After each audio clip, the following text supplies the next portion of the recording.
Warren Hastings के बाद आप पढ़ रहे हैं भारतीय गवर्नर जनरल।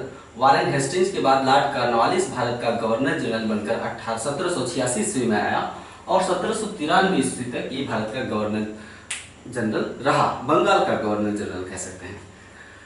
कॉर्नवालिस ने ही भारत में सिविल सेवा की शुरुआत की। ठीक है, 1786 में आया था। आने पर इसने भारत में सिविल सर्विसेज की शुरुआत की, सिविल सेवा का। आज जो कलेक्टर है ना, वास्तव में कलेक्टर के जन्मदाता कॉर्नवालिस ही है। तो जिला स्तर पे जो जिलाधीश होता है, जिलाधीश का पद कॉर्नवालिस ने ही भारत में आने पर सृजित किया था। आईसीएस उसमें कहते थे, इंडियन सिविल सर्विसेज। आज से पूछा जाएगा कि इंडियन सिविल सेवा का जन्मदाता भारत में कौन है, आप कहेंगे कॉर्नवालिस। लेकिन सिविल सर्विसेज एग्जाम उस समय नहीं होते थे, भारत में या इंग्लैंड में नहीं होते थे।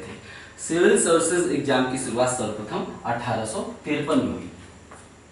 ठीक है, आज आप जो आईएएस एग्जाम लेते हैं उस समय उसे सिविल सर्विसेज एग्जाम कहते थे। वो सर्वप्रथम 1853 में प्रारंभ हुई, यानी 1786 में सिविल सेवा भारत में प्रारंभ हुई कॉर्नवालिस के माध्यम से, और एग्जाम पहली बार कब हुआ, 1853 में हुआ। लेकिन जब 1853 में भारतीय सिविल सेवा में भर्ती के लिए 1853 में जब एग्जाम प्रारंभ हुआ तो वो एग्जाम भारत में नहीं होता था बल्कि लंदन में होता था। ठीक है, यानी अगर आपको उस समय आईसीएस अधिकारी बनना था तो आपको लंदन जाना था एग्जाम देने। वास्तव में उस समय आईसीएस परीक्षा वही दे पाते थे जो बड़े जमींदारों के घर के लड़के होते थे, है ना। उस समय के जितने आईसीएस हैं, चाहे सुरेंद्रनाथ बनर्जी हो, चाहे सत्येंद्रनाथ टैगोर हो, चाहे अरविंद घोष हो, ये सभी लोग वास्तव में कहीं कहीं से राजघरानों से ताल्लुक रखते थे, राजाओं के लड़के थे, है ना। बड़ी बड़ी रियासतों के राजाओं के ये बेटे होते थे, काफी अमीर घरों के होते थे। तो जो अमीर घरों के थे वही उस समय जाकर लंदन में परीक्षा देते थे। वास्तव में उस समय जो आईसीएस बनता था वो लंदन में ही पढ़ाई लिखाई करता था, इसीलिए वहीं पे ये परीक्षा लंदन में दे पाता था, है ना। आगे आईसीएस बनने वाले लोगों के आप नाम देखेंगे। तो उस समय जब ये 1853 में सिविल सर्विसेज एग्जाम प्रारंभ हुआ तो ये इंग्लैंड में होता था ना कि भारत में। भारत में सिविल सर्विसेज एग्जाम की शुरुआत सर्वप्रथम 1923 में हुई। भारत में और इंग्लैंड में दोनों जगहों पर, क्योंकि भारत में जो आईसीएस एग्जाम सिविल सेवा था उसमें भारतीय भी होते थे और अंग्रेज भी होते थे, यानी अंग्रेज भी एग्जाम पास कर कलेक्टर बन सकते थे और भारतीय भी एग्जाम पास करके कलेक्टर बन सकते थे, समझ रहे हैं आप। लेकिन भारत में इसकी परीक्षा सर्वप्रथम 1923 में हुई, सिविल सर्विसेज एग्जाम की परीक्षा। सत्येंद्रनाथ टैगोर पहले भारतीय आईसीएस अधिकारी थे। सत्येंद्रनाथ टैगोर के पहले कोई आईसीएस अधिकारी भारतीय मूल का नहीं हुआ था, सभी अंग्रेज कलेक्टर ही होते थे। सत्येंद्रनाथ टैगोर प्रथम भारतीय कलेक्टर बने 1863 ईस्वी में। कब बने, 1863 ईस्वी। अरविंद घोष ने लिखित परीक्षा पास की थी इंडियन सिविल सर्विसेज की, लेकिन घुड़सवारी की परीक्षा ये पास नहीं कर पाया। आध्यात्मिक रुचि वाले आदमी थे, है ना, गिर गए उनके घोड़े पे से, तो ये घुड़सवारी में फेल हो गए थे। अरविंद घोष चयन तो हुआ था लेकिन घुड़सवारी की परीक्षा ट्रेनिंग के दौरान नहीं पास कर पाए होंगे। सुभाष चंद्र बोस ने परीक्षा पास कर लिया था लेकिन उसके बाद इन्होंने रिजाइन दे दिया।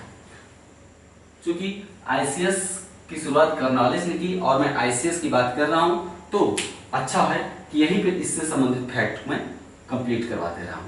अब भारत में आईसीएस एग्जाम या आईसीएस सेवा से संबंधित जो भी प्रश्न पूछे जाएंगे आपसे गलत नहीं होंगे, है ना। और एक फैक्ट और है, सुरेंद्रनाथ बनर्जी जब असम के कलेक्टर थे, असम के जिलाधिकारी थे, तो उन्हें वहां पे त्यागपत्र बर्खास्त कर दिया गया था।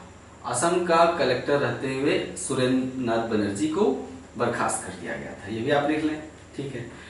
भारत में इस परीक्षा में बैठने की आयु, अधिकतम आयु शुरू में 23 वर्ष थी, यानी जब परीक्षा प्रारंभ हुई या सेवा जब प्रारंभ हुई, हाँ परीक्षा जब प्रारंभ हुई 1853 में परीक्षा प्रारंभ हुई थी ना, तो 1853 में जब परीक्षा प्रारंभ हुई तो इसमें बैठने की अधिकतम आयु 23 वर्ष थी, यानी अगर उसमें कोई 24 साल का हो जाता तो परीक्षा नहीं दे पाता।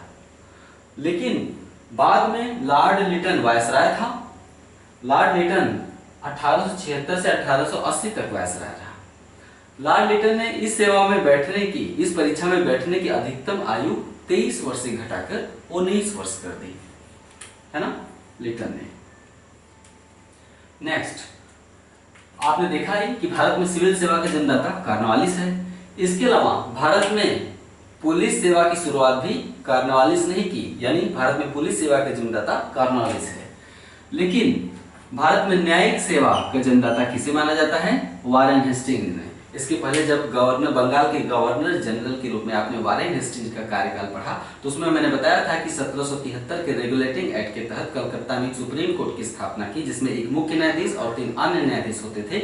इसलिए वारेन हेस्टिंग्स को भारत में न्यायिक सेवा का जन्मदाता कहा जाता है। नेक्स्ट, लॉर्ड कार्नवालिस ने 1793 ईस्वी में भू राजस्व व्यवस्था के तहत स्थायी बंदोबस्त प्रणाली प्रारंभ की। स्थायी बंदोबस्त को जमींदारी व्यवस्था, जागीरदारी व्यवस्था, इस्तेमारी व्यवस्था इत्यादि नामों से जाना जाता है। जमींदारी व्यवस्था या इस्तेमारी व्यवस्था या स्थायी बंदोबस्त, इसके विषय में ज्यादा जानकारी आप हासिल कर चुके हैं। भारतीय अर्थव्यवस्था प्लेलिस्ट में आप जाएंगे, अध्याय 2 चैप्टर 2, आप चाहें तो उसे दोबारा यहाँ से पूरा लिख सकते हैं, अच्छी बात है, दोहरा हो जाएगा। तो एक बार सारी व्यवस्थाएं, ब्रिटिश शासनकाल में भू राजस्व व्यवस्था की 3 पद्धतियां थी, 3 लैंड टेन्योर सिस्टम थे। कौन कौन से? स्थायी बंदोबस्त, महालवाड़ी, रैयतवाड़ी। इन तीनों व्यवस्थाओं के बारे में भारतीय अर्थव्यवस्था अध्याय या वीडियो नंबर 2 चैप्टर नंबर 2 आप जाकर वहां पे देख सकते हैं। अधिकतर लोग देख चुके हैं, मैं जानता हूं, जो नहीं देखा हो उसके लिए बात कह रहा हूं। तो 1793 में स्थायी बंदोबस्त किसने लागू किया था? कार्नवालिस ने। 1793 में ही कार्नवालिस कोड जारी किया गया। कार्नवालिस कोड जारी किया गया, ये वास्तव में शक्तियों के पृथक्करण पर आधारित था, यानी जो चोर है वही न्याय नहीं करेगा, ठीक है? चोर को न्याय करने की शक्ति नहीं दी जानी चाहिए, नहीं तो वो हमेशा खुद को निर्दोष साबित करेगा। यही कारण था कि ये शक्तियों के पृथक्करण पर आधारित था। यही कारण था कि इसके तहत कर प्रशासन यानी टैक्स एडमिनिस्ट्रेशन और जुडिशियरी, इन दोनों को अलग अलग कर दिया गया। यानी जो व्यक्ति कर वसूलेगा वही न्याय नहीं करेगा। क्यों? क्योंकि कर वसूलने वाला गलत करेगा और वही न्याय करेगा तो फिर भ्रष्टाचार पनपेगा, है ना? इसलिए कार्नवालिस कोड के तहत टैक्स एडमिनिस्ट्रेशन और जुडिशरी दोनों को अलग कर दिया गया, राइट? नेक्स्ट, समाधि। एकमात्र कार्नवालिस एकमात्र गवर्नर जनरल है भारत का जिसकी समाधि भारत में है। कहां पे? उत्तर प्रदेश के गाजीपुर में है इसकी समाधि, कार्नवालिस की। Next, sir John Shore. यूं तो सर जॉन शोर 1793 से 98 तक रहा कार्नवालिस के जस्ट बाद। यूं तो कार्नवालिस को हस्तक्षेप की नीति के तहत भेजा गया था। 1784 में लिख लीजिएगा, 1784 में रेगुलेटिंग एक्ट 1773 पारित हुआ। उसके बाद कंपनी पर नियंत्रण स्थापित करने के लिए ब्रिटिश संसद का जो दूसरा उपाय था उसका नाम क्या था? पहला उपाय तो रेगुलेटिंग एक्ट था, दूसरा था Pitt's India act. Pitt's India act के तहत यह निश्चित किया गया था कि अब कंपनी देशी राज्यों में मिनिमम हस्तक्षेप करेगी, हस्तक्षेप नहीं करेगी, उनकी स्वतंत्रता पे डाका नहीं डालेगी। तो कार्नवालिस को पिट्स इंडिया एक्ट के तहत ही भेजा गया था, लेकिन कार्नवालिस स्वयं पर काबू नहीं रख सका और उसने 1790 ईस्वी में मैसूर से युद्ध छेड़ दिया। मैसूर का युद्ध 1790 से 1794 तक चला। परिणाम क्या निकला? श्रीरंगपट्टनम की संधि। टीपू हार गया उसमें। टीपू को अपना आधा राज्य अंग्रेजों और उसके सहयोगियों को देना पड़ा था। श्रीरंगपट्टनम की संधि कब हुई थी? 1794 ईस्वी में, जब युद्ध खत्म हुआ। तो कार्नवालिस हस्तक्षेप की नीति का पूरी तरह पालन नहीं कर पाया, लेकिन सर जॉन शोर ने इस नीति का पूरी तरह पालन किया। उसने भारतीय राज्यों में हस्तक्षेप की नीति का पालन किया, हस्तक्षेप नहीं किया। यही कारण है कि कार्नवालिस के बाद सर जॉन शोर के काल में मैसूर राज्य पर, भले ही उसका आधा राज्य कार्नवालिस ने छीन लिया था, सर जॉन शोर चाहता था पूरा का पूरा मैसूर हड़प सकता था, लेकिन सर जॉन शोर ने ऐसा नहीं किया। जबकि वेलेस्ली ने आते ही मैसूर पर आक्रमण किया और सारा राज्य मैसूर का हड़प लिया और उस पर सहायक संधि थोप दी। इन तीनों कालों में मैसूर राज्य की स्थिति को आप कोरिलेट कर पा रहे होंगे, जैसा कि मैंने अभी बताया। आप मैसूर राज्य को पढ़े हैं तो मेरी बात को समझ रहे होंगे, नहीं पढ़े हैं तो जाइए पढ़िए। हाँ, चूंकि 7वां वीडियो आधुनिक भारत का, शेष 6 वीडियो पढ़ लीजिएगा अगर नहीं पढ़े तो। लॉर्ड वेलेस्ली देखते हैं, 98 में गवर्नर जनरल बन के आया, 1805 ईस्वी तक गवर्नर जनरल रहा। इसका काल प्रमुख है, बहुत ही महत्वपूर्ण है। घोर साम्राज्यवादी था, है ना? भारतीय राज्यों का विलय करने के लिए सहायक संधि प्रणाली लागू किया। भारतीय राज्यों का विलय करने के लिए सहायक संधि प्रणाली लागू किया। उद्देश्य क्या था? अंग्रेजों की श्रेष्ठता स्थापित करना भारत में। फ्रांसीसियों का भय था, तो इसलिए फ्रांसीसियों का भय समाप्त करना। फ्रांसीसियों का कैसा भय था?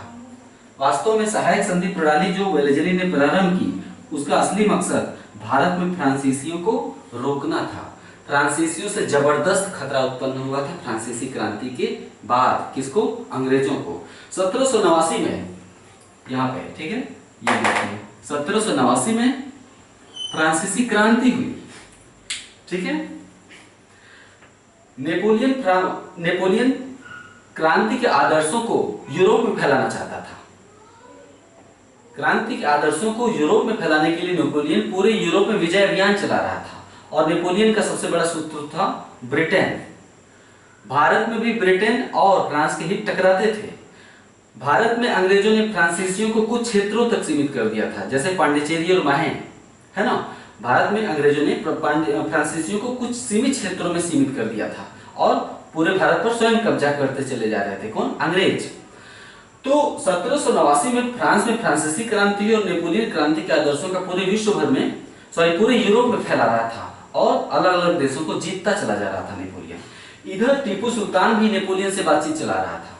टीपू सुल्तान जब 1794 में श्रीरंगपट्टनम की संधि के तहत आधा राज्य छोड़ दिया अपना, अंग्रेजों के हाथ खोना पड़ा उसे, तो फ्रांस यानी नेपोलियन से बातचीत टीपू सुल्तान ने तीव्र कर दी थी। ये तो एक सुल्तान शासक की बात हो रही है। निश्चित रूप से अन्य भारतीय शासक भी इस बात के लिए महत्वाकांक्षी रहे हों कि यूरोप में जब ब्रिटेन और फ्रांस के हित टकरा रहे हैं, तो क्यों ना भारत में भी इनको लड़ाया जाए और इनको आपस में ही उलझा दिया जाए। उनको लगा कि ऐसे में जबकि फ्रांस ब्रिटेन का शत्रु बना हुआ है, तो क्यों ना फ्रांस को उकसाया जाए कि भारत पर भी अंग्रेजों पर आक्रमण करे। देसी राज्य ऐसी कल्पना करते रहे होंगे, बहुत ही स्वाभाविक सी बात है, क्योंकि फ्रांस और इंग्लैंड शत्रु थे। तो उस समय जबरदस्त फ्रांसीसियों का भय था कि फ्रांस भारत पर भी आक्रमण कर सकता था। क्यों? क्योंकि भारत में अंग्रेजों ने फ्रांसीसियों को बहुत सीमित क्षेत्रों में ढकेल रखा था। भारत में इन दोनों के हित आपस में टकराते थे, है ना। तो 1789 के बाद ब्रिटेन के साथ साथ भारत में फ्रांसीसियों के आक्रमण का भय लगातार बना हुआ था। टीपू ने नेपोलियन से मदद मांगकर इस आशंका को बल प्रदान कर दिया था। यही कारण था कि वेलेज़ली ने आते ही सहायक संधि प्रणाली की व्यूह रचना की और भारतीय राज्यों को दादागिरी दिखाते हुए उन पर सहायक संधि थोप दी कि या तो इसे स्वीकार करो, और स्वीकार करके अपनी विदेश नीति मेरे हवाले कर दो। विदेश नीति हवाले करने का मतलब कल को भारतीय राज्य किसी दूसरे विदेशी राज्य से बात करने की स्थिति में नहीं रहेगा। सहायक संधि स्वीकार करने वाला राज्य सुरक्षित तो रहता था, राज्य अंग्रेज हड़पते नहीं थे, लेकिन अपनी विदेश नीति अंग्रेजों को देता था। यानी फ्रांस या कोई भी विदेशी शक्ति हो, उससे वो भारतीय राज्य फिर कभी अंग्रेजों के खिलाफ बातचीत नहीं करेगा, क्योंकि ऐसा करेगा तो इसका अर्थ है संधि टूटना, और इसका अर्थ है घोर आक्रमण और विलय अंग्रेजों द्वारा। तो सहायक संधि स्वीकार, यहाँ साफ साफ लिखा हुआ है, सहायक संधि स्वीकार करने वाले राज्य की सुरक्षा की जिम्मेदारी अंग्रेजों की होती थी। इसका अर्थ है कि अगर आप सहायक संधि स्वीकार कर लोगे तो हम आपका राज्य हड़पेंगे नहीं। देशी राज्य को अपने क्षेत्र में अपने ही खर्चे पर एक सहायक सेना रखनी होती थी। अपने क्षेत्र में, इस बात पर ध्यान दीजिएगा, किसको? भारतीय राज्य को अपने क्षेत्र में अपने ही खर्च पर एक सहायक सेना रखनी होती थी। मजेदार बात यह थी कि सहायक सेना रहती तो थी देशी राज्य के क्षेत्र में, लेकिन इसकी वफादारी किसके प्रति थी? अंग्रेजों के प्रति थी। इसकी वफादारी वास्तव में ये अंग्रेजों की सेना थी, लेकिन रहती थी देशी राज्य के क्षेत्र में, देशी राज्य के खर्चे पर वफादारी अंग्रेजों के प्रति। इसका अर्थ है कि जैसे ही फ्रांस या कोई दूसरी विदेशी शक्ति भारत पर आक्रमण करती, अंग्रेजों के पास एक्स्ट्रा सेना थी। केवल एक राज्य में नहीं, ये सभी राज्य जिन्होंने सहायक संधि को स्वीकार कर लिया, वास्तव में वो केवल नाम मात्र के राज्य रह गए थे। वो क्या कर रहे थे? वो अंग्रेजों की सेना का पालन कर रहे थे, मतलब पालन पोषण कर रहे थे। यानी अंग्रेज एक केंद्रीय सेना तो रखते ही थे, उन्होंने अपनी सैनिकों की संख्या बहुत ज्यादा बढ़ा ली। कैसे करके? बिना खर्चे के देशी राज्यों में सेना रख दो, यानी उस सेना का खर्चा और रख रखाव देशी राज्य करेगा। और ऐसे कितने देशी राज्य थे? 20 देशी राज्यों में अंग्रेजों ने सहायक संधि थोपा और अपनी सेना उनके खर्चे पर रख दी। समझ रहे हैं इस बात को? इसका मतलब था कि अगर सहायक संधि के पहले अंग्रेजों की सैनिकों की संख्या 50,000 रही होगी, तो सहायक संधि थोपते ही अंग्रेजों की सैनिकों की संख्या 3 से 4 गुना बढ़ गई होगी, है ना, क्योंकि उनके सैनिकों की संख्या इन सभी राज्यों में थी जो जिन्होंने सहायक संधि को स्वीकार कर लिया था। इस तथ्य को फिर से पढ़िए। देसी राज्य को अपने क्षेत्र में अपने ही खर्चे पर एक सहायक सेना रखती होती थी जिसकी वफादारी अंग्रेजों के प्रति थी। अब आप समझ गए इसका लाभ क्या मिला वेलेजली को? वेलेजली की सेना की संख्या बहुत ज्यादा बढ़ गई, पूरे भारत भर में उसके सैनिक थे, है ना। अब सबसे पावरफुल इसका, है ना, प्रावधान ये था अंग्रेजों के लिए, देसी राज्य को विदेश नीति, देसी राज्य की विदेश नीति और उसकी स्वतंत्रता सब कुछ अंग्रेजों के हाथ में चली जाती थी। विदेश नीति मतलब किसी भी दूसरे राज्य या दूसरे देश से बात करने की जो क्षमता होती है, उस क्षमता को देसी राज्यों ने खो दिया सहायक संधि करके। यानी देसी राज्य अब किसी भी दूसरे राज्य से न मैत्री करेगा न शत्रुता करेगा, उस सब कुछ का निर्धारण कौन करेगा? अंग्रेज करेंगे, उसकी विदेश नीति का निर्धारण। तो यानी देसी राज्य अपंग हो गए। अब अंग्रेजों को खतरा नहीं रहा कि फ्रांस का आक्रमण होगा, इस बात की संभावना बहुत कम हो गई। क्यों? क्योंकि फ्रांस को सपोर्ट चाहिए था भारत में। फ्रांस को जो सपोर्ट देने वाले अंग्रेजों के दुश्मन थे वो तो अंग्रेजों के पूरी तरह मुट्ठी में आ गए थे। आप समझ रहे हैं? नेक्स्ट, और कैसे मुट्ठी में आ गए थे? आप कहेंगे मुट्ठी में कैसे आ गए? ये सहायक सेना, ये क्या थी? अंग्रेजों की थी। अगर ये जरा भी तिल मिलाते, देसी राज्य ये जरा भी तिल मिलाते तो ये सहायक सेना जो उन्हीं के क्षेत्र में उन्हीं के खर्चे पर थी, समझिए इसका चक्रव्यूह। ये सहायक सेना जो उन्हीं के खर्चे पर उन्हीं के क्षेत्र में थी, अगर ये जरा भी तिल मिलाए तो उनकी गर्दन दबोच लेती। समझ रहे हैं? तो इसका मतलब ये है कि अब फ्रांस के आक्रमण का खतरा नहीं रहा। नेक्स्ट, सहायक संधि स्वीकार करने वाला पहला राज्य हैदराबाद था। 1798 ईस्वी में हैदराबाद ने सहायक संधि स्वीकार की। पहला राज्य हैदराबाद 1798 में स्वीकार की। अन्य राज्यों का नाम और सहायक संधि स्वीकार करने का वर्ष यहाँ पे लिखा है। आपने पढ़ा ही था कि लॉर्ड वेलेस्ली ने आते ही मैसूर पर धावा बोल दिया और टीपू सुल्तान श्रीरंगपट्टनम के मुख्य द्वार पर लड़ता हुआ मारा गया, है ना। मैसूर राज्य का अधिकांश भाग विलय कर लिया गया, मैसूर ब्रिटिश साम्राज्य में मिला लिया गया। शेष जो मैसूर राज्य बचा था उस पर सहायक संधि थोप दी गई। जो शेष भाग बचा था, शेष मैसूर भाग पर कौन राज्य शासन कर रहा था? वडियार वंश का, या अड्यार वंश है जो भी नाम हो, अड्यार वंश का एक 2 वर्षीय दूधमुहा बालक, है ना, उसको राजा बना दिया गया मैसूर पर, शेष बचे हुए भाग को, और उस पर सहायक संधि थोप दी गई, यानी उसके राज्य में अंग्रेजी सेना रख दी गई। इसके बाद आप देख ही रहे हैं, अवध, पेशवा, भोसले, सिंधिया ये सभी मराठा क्षेत्र के हैं, इन सभी पर सहायक संधि थोपी गई बारी बारी। नेक्स्ट, आईसीएस में भर्ती युवकों के प्रशिक्षण के लिए वर्ष 2018 में आईसीएस में जो व्यक्ति भर्ती होता था अब तक उसकी प्रशिक्षण के इंतजाम भारत में नहीं थे, है ना। तो उसकी ट्रेनिंग के इंतजाम करने के लिए, भर्ती युवकों के प्रशिक्षण के लिए, ट्रेनिंग के लिए 1800 ईस्वी में लॉर्ड वेलेस्ली ने कलकत्ता में फोर्ट विलियम कॉलेज की स्थापना की। राइट, ये हो गया Lord Cornwallis, sir John Shore और लॉर्ड वेलेस्ली का शासनकाल।